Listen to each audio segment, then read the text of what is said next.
ನಮಸ್ಕಾರ ಎಲ್ರಿಗೂ ಕೂಡ. ಇವತ್ತಿನ ದಿನ ಏಪ್ರಿಲ್ 4, 2025.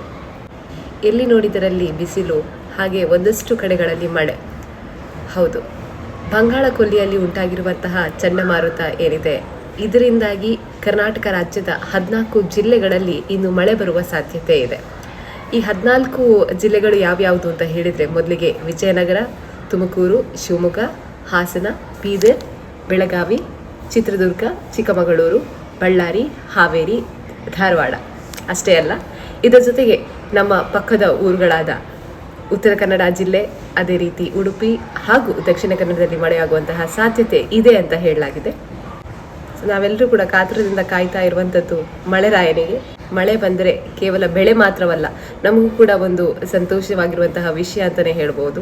ಇನ್ನು ಈ ಭಾಗದ ಜನರಿಗೆ, ಕರಾವಳಿ ಭಾಗದ ಜನರಿಗಂತೂ ಈ ಬಿಸಿಲಿನ ತಾಪಮಾನಕ್ಕೆ ಕಾದು ಸಾಕಾಗಿದೆ. ಮಳೆ ಬಂದರೆ ನಮಗೆಲ್ರಿಗೂ ಕೂಡ ಖುಷಿ ಆಗ್ತದೆ ಅಂತ ಹೇಳಬಹುದು.